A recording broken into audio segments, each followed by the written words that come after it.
शांति। आज 22 अक्टूबर है। आज की मुरली का वरदान है कि हाजी के पाठ के द्वारा सबकी सेवा करने वाले बाबा की दुआओं के पात्र भव। आपको सबकी दुआएं मिले, भगवान की दुआएं मिले, ब्राह्मण परिवार की दुआएं मिले, सर्व आत्माओं की दुआ मिले। ऐसा कब संभव है? क्योंकि जिस आत्मा के पास सबकी दुआएं हो ना, वह सबसे बड़ा खजाना है। तो अंदर से पूछो, क्या आपके पास वह खजाना है जिसमें सभी आत्माओं की दुआएं भरी पड़ी हो? वह आत्मा सबसे ज़्यादा अमीर है जिस आत्मा के पास ढेर सारी दुआएं हों।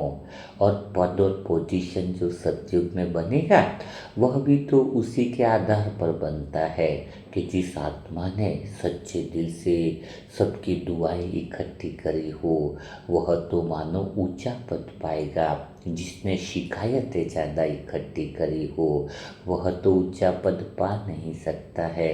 क्योंकि भगवान के बच्चे तो हैं देने वाले, और जो देने वाले होते हैं वही दुआ के पात्र बनते हैं। यानी भगवान के दिल से दुआ निकले।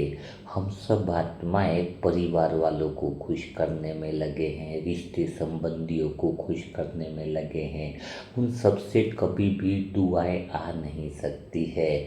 अगर हम आत्माएं भगवान को खुश करने में लग जाएं तो हमारी ज़िंदगी बदल जाती है। हमारा लक्ष्य सुबह उठते ही क्या होना चाहिए कि मैं आत्मा कुछ ऐसा कर दिखाऊं, ऐसा कुछ काम कर दिखाऊं कि मेरे भगवान का नाम बाला हो जाए, मेरे बाबा का नाम बाला हो जाए।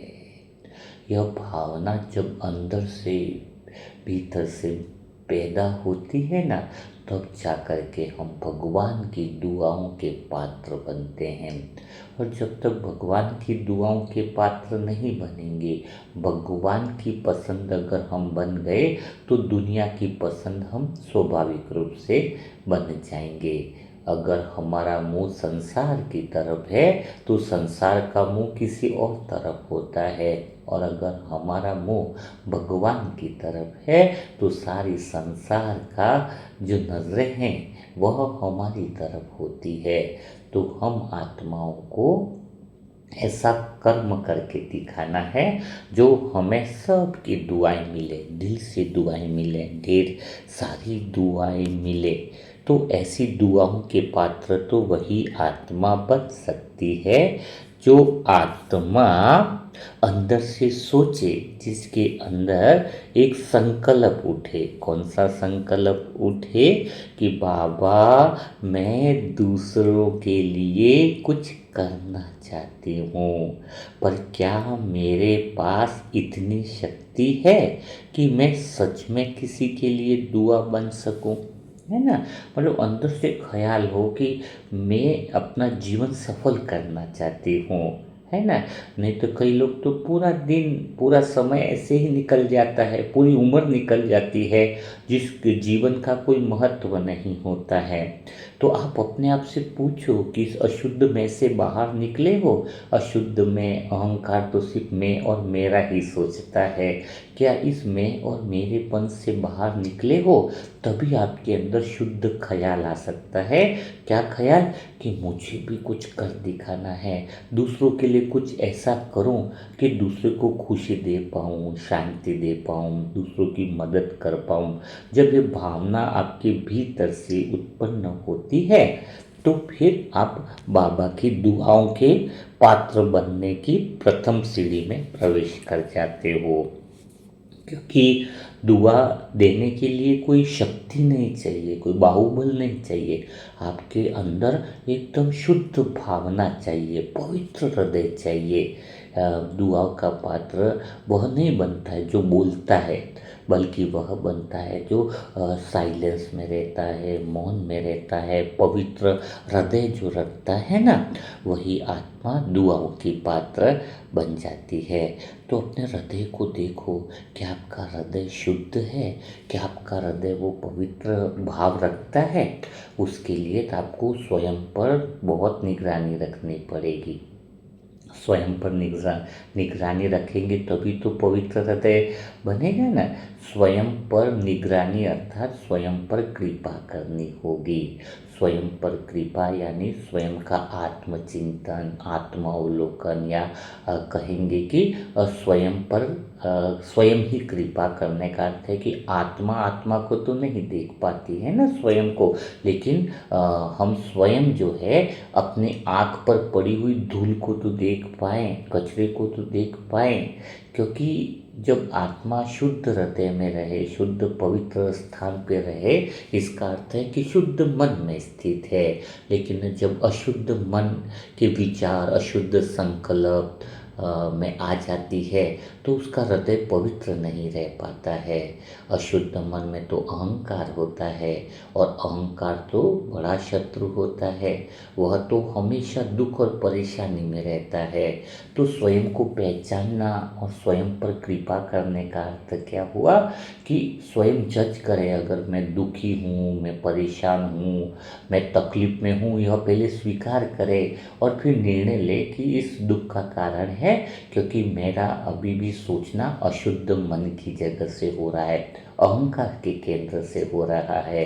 तो फिर मेरा हृदय पवित्र नहीं बनेगा, और जब पवित्र हृदय नहीं बनेगा ना, तो हम दूसरों को दुआ कैसे दे पाएंगे? क्योंकि जो अशुद्ध केंद्र में है, जो अहंकार के केंद्र में है ना, वह तो मानो दुनिया का शत्रु होता है। दुनिया का शत्रु होगा तो दुनिया को दुआएं कैसे देगा? क्योंकि अहंकार वाला व्यक्ति उसकी इच्छाएं और कामनाओं की पूर्ति में लगा रहता है निरंतर, कि आज मेरी ये इच्छा है, आज मेरी ये कामना है। दिन भर उसका समय उस अहंकार की स्फूर्ति में, अपूर्णता की पूर्ति में ही लगता है, और सारी इच्छाएं कामना तो पूरी होनी नहीं है। तो अहंकार वाली आत्मा तो दुखी रहना गारंटी वाली बात है, परेशान रहने ही वाली है।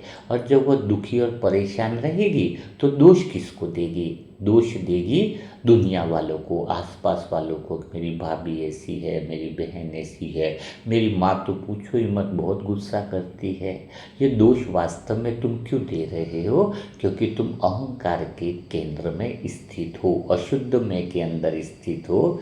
और अशुद्ध मन जो होता है ना, वो तो सदा दुखी रहता है, सदा परेशान ही रहता है। जो भी आत्माएं आपके सामने आ रही है, अगर वो दुखी हैं, अगर वो परेशान है, तो इसका अर्थ समझ लो। क्या समझना है उसका अर्थ?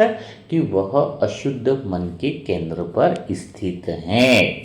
और अशुद्ध मन के केंद्र पर स्थित है वह आत्माएं तो कभी भी क्या नहीं कर सकती हैं, वह कभी दूसरे को मित्र समझ ही नहीं सकती है। कभी भी वो मित्र नहीं समझेंगी। और जब दूसरों को शत्रु समझ रही है तो दुआ तो दे ही नहीं सकती है। आपने देखा होगा कि कई सारी आत्माएं कहती है कि मैं आत्मा दुआ देती हूँ, लेकिन मेरी दुआओं में चमत्कार नहीं होता है, मेरी दुआएं असर क्यों नहीं करती है? यह बात आती है ना, यह बात क्यों आती है? इसका कारण क्या है? क्योंकि वो दुआ भी देती है अशुद्ध मन वाली, दूसरों की भावनाओं में बहकर, या फिर कह सकते हैं कि उसको जोश चढ़ जाता है कि मैं भी दुआएं दूं, लेकिन वो दुआएं नहीं दे पाता है। इसका कारण ही यही है क्योंकि दुआ तो देता है लेकिन असर नहीं करती है।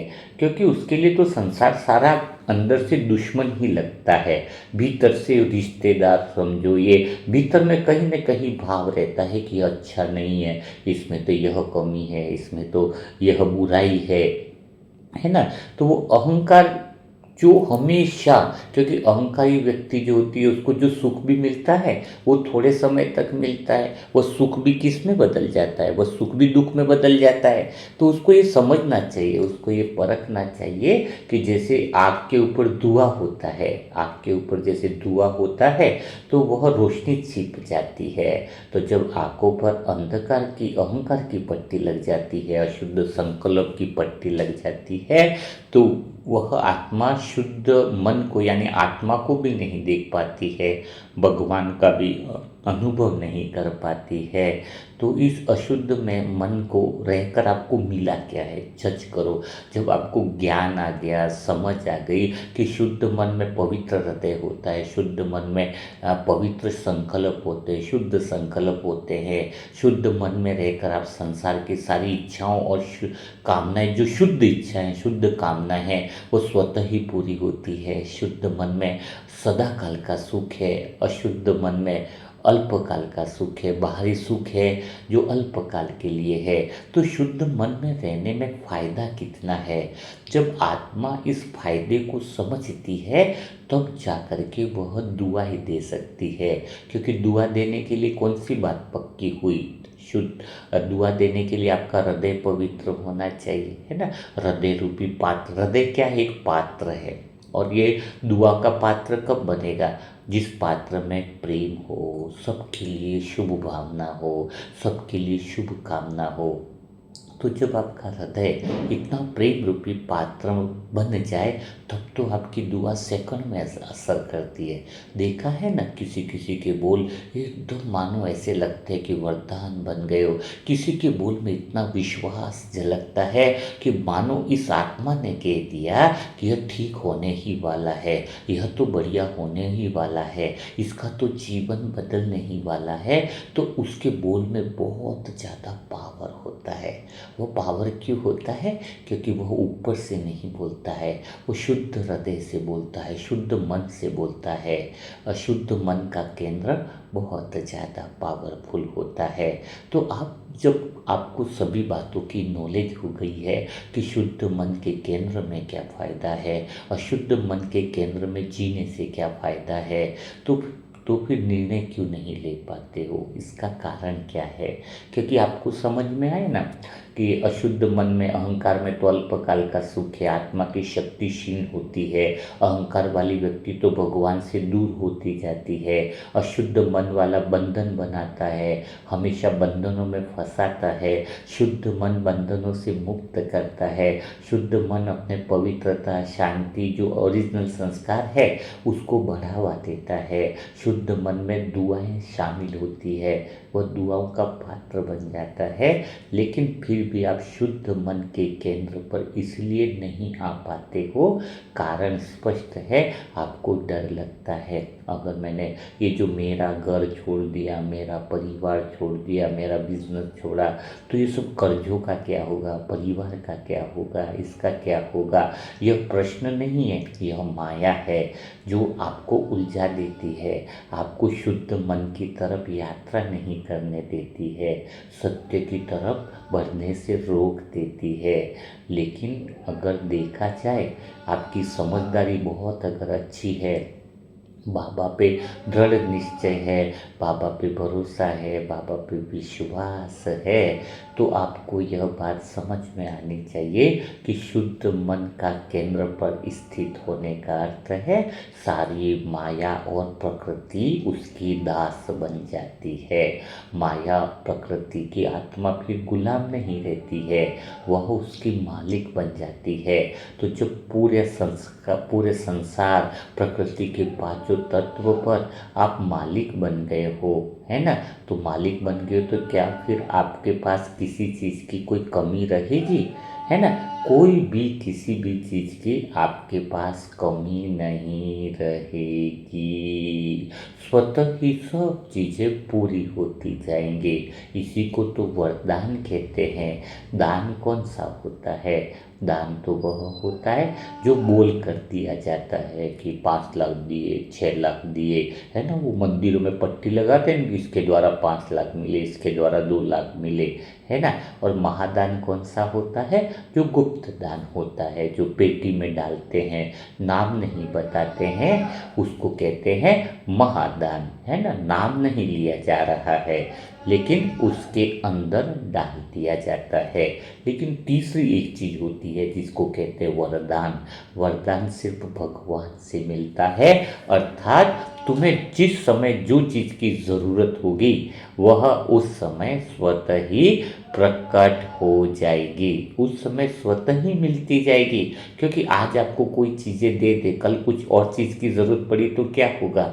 इसलिए भगवान से वरदान मिलता है कि आपको जब जब भी जिस चीज़ की आवश्यकता होगी प्रकृति दासी बनकर आपके सामने हाजिर हो जाएगी। तो कितनी बढ़िया बात है, कितनी सुंदर बात है कि हम वरदानी मूर्त बने, हम अपने मन को शुद्ध बनाएं, इतना शुद्ध बनाएं कि सब आत्माओं के प्रति करुणा भाव रहे, दया भाव रहे, दृष्टि भाव रहे। अंदर से हम निश्चय कर लें कि मुझे तो दुआ का पात्र बनना ही है, कुछ भी हो जाए मुझे भगवान को खुश रखना है, भगवान को खुश करना है। और भगवान किस में खुश है? भगवान इसमें खुश है कि तू मेरी दुआ का माध्यम बने, तू इतना हृदय को शुद्ध बना ले कि तेरे हर संकल्प मेरे सेवा के माध्यम बन जाए। करावनहार तो बाबा ही है ना, लेकिन बाबा तो अकर्ता है। अकर्ता का अर्थ है किसी कोई कर्म तो बाबा खुद नहीं करेगा, नहीं तो वो खुद भी पाप पुण्य में आ जाता है ना। उसको भी फिर पुण्य का फल लेना पड़ेगा। तो बाबा हमारे माध्यम से ही कराता है। तो माध्यम किसको बनाएगा? जिसका मन शुद्ध होगा, जो पवित्र होगा, जिसके विचारों में किसी के प्रति घृणा नहीं होगी, द्वेष नहीं होगा। और घृणा, द्वेष और नफरत कब नहीं होगी? जब वह शुद्ध मन के केंद्र से सोचेगा, जहाँ पर पूर्णता शांति है, पूर्णता आनंद है, पूर्णता प्रेम है। तो आप आत्माएं आज संकल्प ले लो पूरा दिन कि मुझे तो दुआ का पात्र बनना ही है। और शाम को चेक करो कि मुझे बाबा ने दुआ का पात्र बनना सिखाया है, तो क्या मैं आत्मा दुआ का पात्र कहाँ तक बनी हूँ। जब आप दिल से यह अनुभव करोगे और पूरा दिन जैसे किसी को दुआ देना चालू करोगे ना, दिल से, वो शुभ संकल्प से, शुद्ध मन के केंद्र से जब दुआ देना चालू करोगे तो समझो आप दुआ का पात्र बनना चालू हो गए। और जब आपकी हर सोच जो है शुद्ध हो जाएगी, पवित्र हो जाएगी, जैसे सोने को आग में तपाकर शुद्ध किया जाता है ना, वैसे ही आत्मा के विचार जो हैं वो शुद्ध मन से निकलने पर एकदम कैसे हो जाते हैं, जैसे सोना तप कर शुद्ध हो जाता है। अब आपका मन भीतर की तरफ मुड़ जाना चाहिए, अंदर की यात्रा करना चाहिए, जैसे बाबा आपको भीतर में मंदिर में ले जा रहे हो, जहाँ शुद्ध भावनाओं का दीपक जल रहा हो। भीतर में दिवाली का सच्चा दीपक कौन सा है जलाना? जहाँ आपके अंदर सिर्फ और सिर्फ शुद्ध भावनाओं का ही दीपक जले और कुछ भी नहीं जल रहा हो। वो मौन दीपक जो बिना शब्दों के सेवा करता है, वो साइलेंस वाला दीपक जो शब्दों की सेवा ऑटोमेटिक हो रही है। यानी वो वाइब्रेशन जो है शुद्ध भावनाओं वाले, करुणा वाले आपके परिवार में भी फैल रहे हों और आसपास की आत्माओं तक भी पहुंच रहे हों, है ना। क्योंकि दुआ का पात्र तो वही है जो किसी से कुछ लेने की इच्छा नहीं रखता है। और जिसका हृदय कैसा होता है, कोई आपको गाली दे रहा है, कोई आपका अपमान भी कर रहा है, तो अंदर से शुद्ध भावना ही उसके लिए उठती है, शुद्ध सोच ही उसके लिए उठती है। और चाहे वो विरोधी क्यों न हो, सामने वाला अपना बुरा क्यों नहीं चाह रहा हो, लेकिन हमारा हृदय तो पवित्र मन, शुद्ध मन के केंद्र पर स्थित होने के कारण सिर्फ मंगल भाव रखता है कि इस आत्मा का भी कल्याण हो जाए। तो दुआ का पात्र बनने का यही रहस्य है कि हर आत्मा के मूल स्वरूप को देखना कि आत्मा भी बाबा का बच्चा है। बाबा के मूल स्वरूप आत्मा है, शांत स्वरूप है।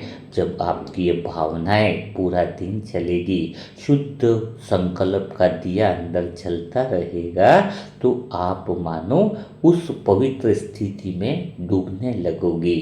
और जिन आत्माओं के लिए पहले आपके मन में शिकायतें थी, कटुता थी, अब उनके लिए करुणा उठने लगेगी, दया भाव उठने लगेगा। तो समझ जाना आप भगवान की दुआओं का पात्र बनने लगे हो।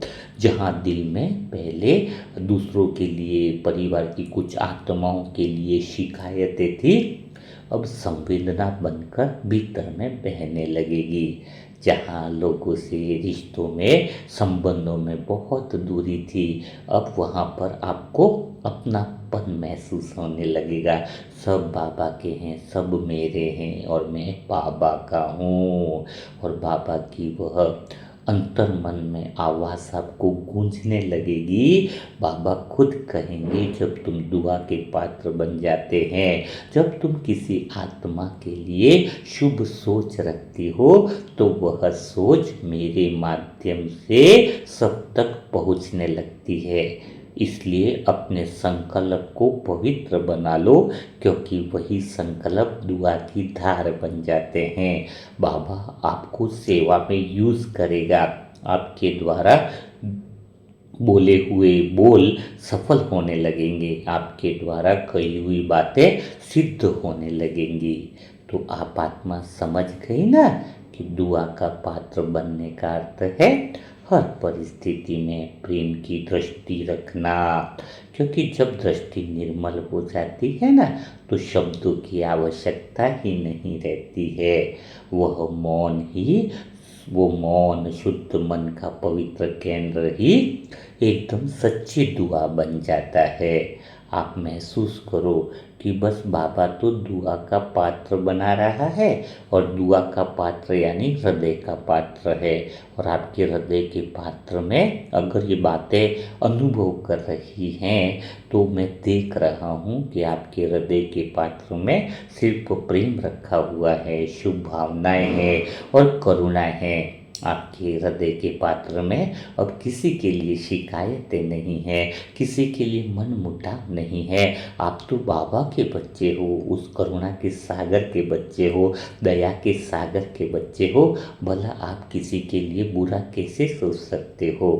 आप आत्मा ने देखा है कि जैसे जैसे आप दूसरों के लिए अच्छा सोच रखती हो, तो आपके हृदय रूपी पात्र में इतनी प्रकाश की लहरें निकलती हैं जो चारों दिशा में फैल जाती हैं। जो आत्माएं दुखी होगी ना आपके आसपास, वह भी हल्की होने लगती हैं। जो आत्माएं कमज़ोर होंगी, उनमें शक्ति बढ़ने लगेगी। जो आत्माएं मन से डगमगा रही होंगी, उनकी आंखों में चमक लौट आती है। और बाबा इसीलिए तो आपको देखकर मुस्कुराकर अमृत वेला में भी प्यार करने लगेंगे, क्योंकि बाबा समझने लगेंगे यह मेरा सबसे सपूत बच्चा है, यह सच्ची सेवा करता है, जो साइलेंस में रहकर संसार को दुआ देता है। तो अब आप आत्मा समझ गई होंगी, जान गई होंगी कि दुआ का पात्र बनना वैसे कोई साधारण बात भी नहीं है। यह तो ईश्वर का राइट हैंड बनना है। अब हर परिस्थिति में यही भाव रखो कि जो कुछ हो रहा है बाबा की ड्रामा की योजना है। बस मुझ आत्मा को तो हर परिस्थिति में सिर्फ दुआ दुआ और दुआ ही देनी है। अगर बाबा की दुआओं के पात्र आप बन जाते हो, तो धीरे धीरे आपके जीवन की हर स्थिति बदलने लगती है। पहले जहाँ आप बात बात पर गुस्सा हो जाते थे, चिड़चिड़ापन हो जाते थे, वहाँ अब प्रतिक्रिया बंद हो जाएगी। क्यों? क्योंकि अब वहाँ जहाँ प्रतिक्रिया नहीं है, वहाँ दया भाव और करुणा भाव आ गया है। पहले जहाँ शब्द थे, अब मन आपका साइलेंस में रहने लग गया है, जो अपने आप में दुआ बन जाता है। अब आप आत्मा जहाँ भी जाओगी वहाँ का वातावरण बदल जाएगा। कोई दुखी आत्मा अगर आपके पास बैठी भी हो तो वह अंदर से एक हल्की शांति महसूस करने लगेगी। कोई अस्थिर आत्मा मिलेगी तो उसकी आंखों में आपको देखकर चमक आ जाएगी। बाबा की शक्ति अब उस आत्मा के वाइब्रेशन से बहने लगेगी। तो बाबा इसलिए बार बार कहते हैं, बार बार अव्यक्त वाणियों में भी जोर देते हैं कि प्यारे बच्चे, मेरी प्यारी सी आत्मा, जब तू सच्ची सच्ची सच्चे हृदय से, अंतर मन से दुआ का पात्र बन जाती है ना, तो मैं तेरे माध्यम से कार्य करता हूँ। फिर तू नहीं देती है, मैं देता हूँ। तेरी दृष्टि से, तेरे शब्दों से, तेरे मौन से। अब अगर यह बात है, आप पूरा दिन अपने कार्य क्षेत्र में, अपने विचारों में, अपने हृदय में बसा लो, तो यह गारंटी है कि अब आप आत्मा का जीवन बिल्कुल बदल जाएगा, मानो सेवा में बदल गया हो। आप कहते हो ना, हम तो यहाँ पे रहते हैं, गली में रहते हैं, गाँव में रहते हैं, हम कैसे सेवा दें। अरे आप हृदय में पवित्रता तो लाओ, शुद्ध मन के केंद्र पर स्थिर तो हो, जहाँ पर खड़े हो वही सेवा केंद्र बन जाएगा। आपकी दृष्टि ही सेवा करेगी, आपकी कर्म ही सेवा करेंगे, है ना। तो हर सुबह फिर आप दिल से बाबा को कहो, क्या कहो, हर सुबह अमृत वेला में उठकर कि बाबा आज मुझे आपका दुआ का पात्र बना रहना है। मेरे हर संकल्प से किसी आत्मा को शक्ति मिले और सच में उस दिन जैसे अदृश्य चमत्कार होने लगेगा। जब आप सच्चे हृदय से बोलोगे ना सुबह, बाबा मैं सच्चे दिल से दुआ का पात्र बनना चाहती हूँ, किसी की मदद करना चाहती हूँ, किसी के काम आना चाहती हूँ, मेरी हर श्वास, हर विचार, हर संकल्प किसी के काम आ जाए, तो मुझे इसका माध्यम बनाओ, निमित्त बनाओ। तो बाबा आपको निमित्त बनाएगा, बाबा आपको आगे बढ़ाएगा, सेवा के लिए आगे आपकी सेवा कमाल करने लगेगी। तो ये सारी बातें बोलने की नहीं है, अंदर जो है वो महसूस करने के लिए है। क्योंकि अब आत्मा के लिए दुआ कोई अभ्यास नहीं है, यह तो स्वभाव बन जाना चाहिए। हर आत्मा के लिए केवल एक ही भाव उठता रहे कि सभी आत्माएं सुखी रहें, शांत रहें, उनका भविष्य उज्जवल हो, सबके मन स्थिर बने रहें, है ना। तो बाबा की वह बातें, आज मुरली की कितनी गहराई वाली बातें हैं, वो अंदर के अंदर पूरा दिन गूंजती रहे बाबा की बातें कि बाबा क्या कह रहे हैं। बाबा बार बार एहसास दिला रहे हैं कि मीठी आत्मा जो दुआ का पात्र बन जाती है वह स्वयं परमात्मा की झलक बन जाती है, क्योंकि दुआ देना ही मेरा धर्म है और अब वह तेरा भी धर्म बन गया है। परमात्मा निरंतर दुआएं देने का ही काम करते हैं, उनसे दुआओं की झलक यानी दुआएं निरंतर बहती रहती है। और अब आप आत्मा भी कैसी बनती जा रही हो, आप भी दुआ का पात्र बनती जा रही हो और दुआ मना निरंतर अच्छे वाइब्रेशन निकलते जा रहे हैं। सच बताऊं तो अगर आपने सारी बातें दिल से और गहराई से सुनी होगी तो अब आप आत्मा के अंदर विचार आ रहे होंगे, आप अनुभव कर रहे होंगे कि बाबा ने मुझे खाली दुआ का पात्र नहीं बल्कि दुआ का सागर बना दिया है। अब जहाँ मैं हूँ वहाँ पर बाबा है, जहाँ मेरी दृष्टि जाती है वहाँ शांति स्वतः ही उतरने लगती है। जहाँ मेरा संकल्प पहुँचता है, वहाँ प्रेम का स्पर्श महसूस होने लगता है। मुझ आत्मा के कदम जहाँ पर पड़ जाएं, वहाँ का वातावरण बदलना तय है। मुझ आत्मा की दृष्टि जिस पर पड़ जाए, उसका दुख दूर होना फाइनल है, तय है। मैं आत्मा साधारण नहीं रही, मुझ आत्मा की कर्मेंद्रियाँ साधारण नहीं रही, मुझ आत्मा के अंग अंग से वह दुआओं की लहरें निरंतर प्रवाहित हो रही है। मैं दुआओं का प्रकाश पुंज बन चुकी हूँ। मेरे रोम रोम में संसार के प्रति, संसार की हरेक अशांत आत्मा, दुखी आत्मा और अस्थिर मन वाली आत्माओं के लिए निरंतर दुआएं निकलती जा रही हैं और वह दुआएं सब आत्माओं की जिंदगी बदल रही है। सभी आत्माओं को शक्ति मिलती जा रही है। सभी आत्माएं पावरफुल होती जा रही है। मैं आत्मा कितनी भाग्यशाली हूँ जो स्वयं भगवान ने मुझे दुआओं का पात्र बना दिया है। इतनी प्यारी मीठी मीठी बातों की पालना दे रहा है।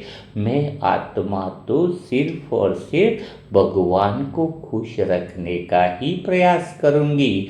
सुबह से शाम तक सिर्फ एक ही संकल्प रहेगा कि मुझे भगवान की दुआओं का माध्यम बनना है। मेरे द्वारा संसार बदलने वाला है। मुझ आत्मा में ऐसी संभावनाएं भगवान देख रहा है कि मैं आत्मा दूसरों के दुख दर्द को दूर करने का माध्यम बनूंगी, दूसरों की सेवा करने का माध्यम बनूंगी। मैं आत्मा स्वयं को देखकर बहुत खुश हो रही हूँ कि भगवान ने मुझे इतना काबिल समझा है, इतना योग्य समझा है। 700 करोड़ आत्माओं में से भगवान ने मुझ आत्मा को चुना है। मेरी कितनी बड़ी जिम्मेदारी है। मुझे अपनी जिम्मेदारी को पहचानना चाहिए कि कहीं मेरा समय अशुद्ध मैं में तो नहीं जा रहा है, अहंकार की कामनाएं की पूर्ति में तो नहीं जा रहा है। मुझे स्वयं पर कृपा करनी चाहिए, स्वयं पर दया रखनी चाहिए कि अब तो मेरे हृदय में सिर्फ पवित्रता का भाव हो, प्रेम का भाव हो, सबके प्रति करुणा का भाव हो। भला इस छोटी सी जिंदगी में किसी के प्रति शिकायत क्यों रखूं, किसी के प्रति कटुता क्यों रखूं। हर एक आत्मा अपने कर्मों की यात्रा पर है, इसीलिए मुझे तो सिर्फ आत्मा को देखना है, उनके कर्मों को नहीं देखना है। आज मैं संकल्प करती हूँ कि निज आत्मा में किसी के लिए कोई कटुता नहीं है, कुछ शिकायतें नहीं हैं, कुछ वेर भाव नहीं है। सब आत्माओं के प्रति दुआ की भावना है, दया की भावना है, करुणा की भावना है। अब मुझ आत्मा को दिल से महसूस हो रहा है कि मैं आत्मा तो बाबा जैसी हूँ, बाबा मेरे जैसा है। हे मीठे बाबा, मेरे दिल के अजीज दोस्त, आप मेरे हृदय में और पवित्रता की शक्ति भर दो। मेरे हृदय में किसी और के प्रति अगर मेल भाव हो, विचारों में अशुद्धता हो, तो उसको पवित्रता की रोशनी से धो दो, क्योंकि मैं आत्मा तो आपके जैसी ही बनना चाहती हूँ, दुआओं का सागर बनना चाहती हूँ, हर सेकंड हर श्वास सेवा करना चाहती हूँ। बस बाबा, मुझे तो सारा दिन कुछ ऐसा कर दो कि मेरे बोल दूसरों की सेवा का माध्यम बने, दूसरों के दुखों को दूर करने के लिए मैं आत्मा निमित्त बनूं। मेरे हर कर्म से हर आत्मा को शांति मिले, मेरी दृष्टि दूसरों के दुख को दूर करने का माध्यम बने, मेरी दृष्टि से हर आत्मा का मिलन भगवान से हो जाए। तो जब इस तरह की स्वयं से आप बात करना चालू करोगे तो मानो आप दुआ के पात्र ही बन जाओगे। तो आज पूरा दिन क्या दृढ़ संकल्प करते हो? बाबा ने जैसे इतनी अच्छी पालना दी है, इतना अच्छी बातें सिखाई है, हर बात को क्लियर करके बताया है, तो भीतर में भाव उठना ही चाहिए कि हमें कुछ न कुछ तो करना ही होगा। तो आप तो सभी आत्माएं जो मनसा सेवा ग्रुप से जुड़ी हुई हैं, वह तो आप दुआ के पात्र बन ही गए हो, क्योंकि रोज़ आप दुआएं देते हो। 2 दिन से दुआ का वीडियो इसलिए नहीं डाला है क्योंकि उनकी भक्ति जरूर चल रही है, वीडियो नहीं डाला, लेकिन हमने सोचा कोई दुख और पीड़ा की बातें दिवाली पर न की जाए आपसे। परेशान तो सारी आत्माएं हैं, तो उनके लिए फिर भी हमने दिवाली होने पर भी तपस्या बत्ती चालू रखी है। ऐसा नहीं कि दिवाली है तो बत्ती चालू न रहे, दिन रात जो 3-3 घंटे सुबह शाम होनी चाहिए। जो आत्माएं समर्पित है कि हमें दुआएं देनी है, ऐसी आत्माओं को तो मैं भी, यहाँ की जो तपस्वी आत्माएं उनको तो मैं आत्मा दिल से सलाम करती हूँ। चाहे वो दिवाली है, चाहे कोई मौसम हो, लेकिन दुआ देने का काम कभी बंद नहीं करते हैं। तो आप आत्माएं भी सबको ढेर सारी दुआएं देना चालू ही रखें। कल से फिर से वो दुआ के वीडियो फिर से डलने चालू हो जाएंगे। बहुत ढेर सारी आत्माएं जिनको दुआ चाहिए वो सारी लाइन में खड़ी हैं, और आपकी दुआ का चमत्कार तो हो ही रहा है ना। वो आशा बहन तो बहुत ज़्यादा खुश है, उसकी पथरी निकल गई, तो उसको भरोसा है कि दूसरी स्टोन जो है, जो छोटा है, वह भी ज़रूर निकल जाएगा। डॉक्टर बोलता है ये तो बहुत बड़ा चमत्कार ही हो रहा है, अब हमारे सारे जो पेशेंट है ना वो उस दुआ के ग्रुप में भेजने पड़ेंगे, है ना। यानी कहते हैं ना कि बाबा का हर बोल सही है कि धर्म सत्ता फेल होगी, मेडिकल सत्ता फेल होगी, सब चीज़ें फेल हो जाएंगी, एक ही चीज काम आएगी, वो परमात्म सत्ता, दुआ की सत्ता ही काम आएगी। जिस आत्मा के पास दुआएं रहेगी वह सुखी रहेगा, और जो आत्माएं अभी तुम्हें दिख रही है कि सुखी है, कुछ उसके पुण्य बल बाकी हैं, वो लास्ट जन्म की आत्माएं होंगी, ऊपर से आई है तो उनके कर्मों का हिसाब किताब ज्यादा नहीं है ना।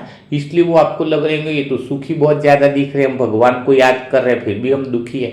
आप दुखी नहीं हो, वो जो लास्ट जन्म आपने 84 जन्म का पूरा पार्ट बजाया, तो आपके थोड़ा हिसाब किताब की डायरी लंबी चौड़ी है।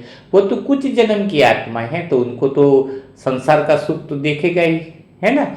तो इसलिए कभी यह बात नहीं सोचनी है, लेकिन अंत समय जैसे जैसे बढ़ता जाएगा तो अपने पुरुषार्थ की गति भी तीव्र होगी, तो परिस्थितियां भी तीव्र गति से आने वाली है ना। मतलब ये समझ लो, ये मत सोचो कि मेरे पुरुषार्थ में तीव्रता है तो अभी परिस्थितियां भी उतनी ही बड़ी आने वाली है, पहले जितनी परिस्थितियां हैं उससे बड़ी बड़ी आएंगी। इसलिए अभी जिस आत्मा के पास दुआ की खजाना होगा वह आत्मा सेफ रहेगी, है ना। तो आज का मूल्य मंथन कैसा लगा वो कमेंट बॉक्स में ज़रूर लिखिएगा, और जो आत्मा नहीं है और इस दुआओं के सेशन में जुड़ना चाहती है कि सबको दुआ किसको दे, प्लेटफॉर्म चाहती है, तो अपने पास बहुत अच्छा प्लेटफॉर्म है जहां पर आप दुआ देकर दुआओं का खजाना जमा कर सकते हो। उसके लिए आपको मोबाइल नंबर पर मैसेज करना पड़ेगा व्हाट्सएप पर। इसके लिए नंबर है 7202921969। इस पर ओम शांति लिखे और नेम और सेंटर लिखें, तो आपको इस दुआ के ग्रुप में शामिल कर लिया जाएगा। तो कल फिर हम मुलाकात करेंगे ऐसे ही मूल्य मंथन के साथ। तब तक के लिए सभी भाई बहनों को ओम शांति, ओम शांति, ओम शांति।